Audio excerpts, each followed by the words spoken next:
Throughout the years, Kanye has thrown tons of shots at his peers and has rightfully received many shots thrown back at him, but this most recent diss coming from inside the actual Yeezy camp is a little bit concerning.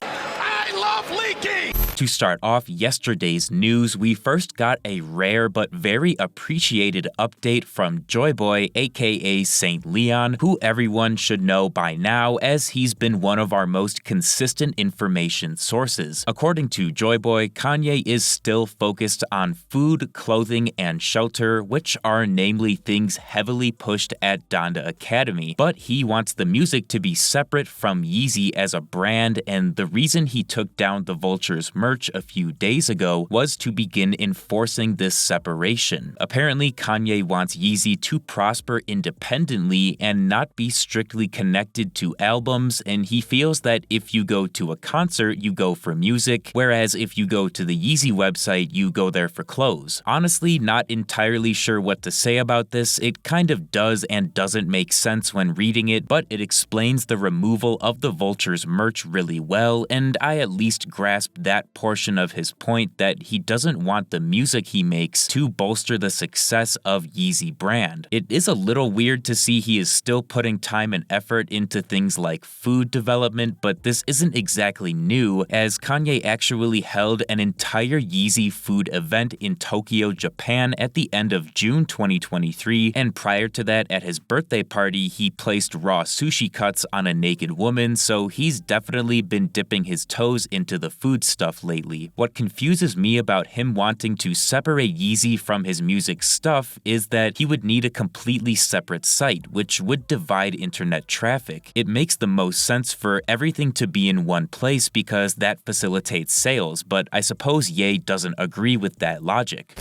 We also got an announcement for a new Ty podcast interview appearance, which is set to drop tomorrow at 11 a.m. Pacific time or 2 p.m. Eastern. Ty is joining YG for an episode of his podcast, and in the description, it does say Ty is going to speak about the upcoming Vultures 2 release, but let's not get too excited about this. More than likely, he'll say they're in the lab or they're cooking up and that the project is coming soon, but he won't speak about specific things like features, song names, or song progress. We could hear something about the upcoming event schedule, which has been all kinds of fucked besides the Pyramid show, but again, I wouldn't have too high expectations because I'd bet Ty has been instructed not to reveal too much.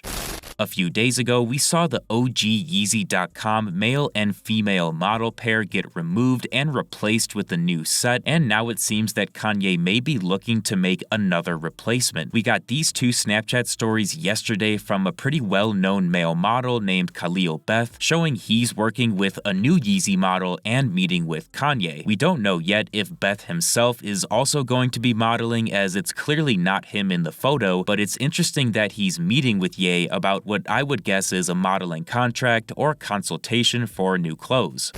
And finally, we can touch on a very surprising social media post late last night by one of Kanye's most trusted employees, Os Taylor. Os has been working with Kanye for some time now, and he's responsible for the visual direction of the large majority of Kanye's live shows since 2022, including the Miami Donda 2 performance and basically every Vulture's experience. It was likely Os and Kanye who together developed their easily constructible but infinitely repeatable Vulture stage design featuring smoke, lights, and a white sheet. Basically, these two are incredibly close, so it was very shocking to see Os straight up diss Kanye on his Instagram story. Os posted a screenshot of this comment thread from Facebook, which is essentially saying that this dude, who appears to share very similar views with Kanye, is a bum because of those views, basically just criticizing people who follow the belief that claims African Americans are the true descendants of ancient Israelites. Now, we don't know why exactly Os posted this, as the last time Kanye mentioned holding this belief was in February, right after the release of Vultures 1, and that moment has since passed.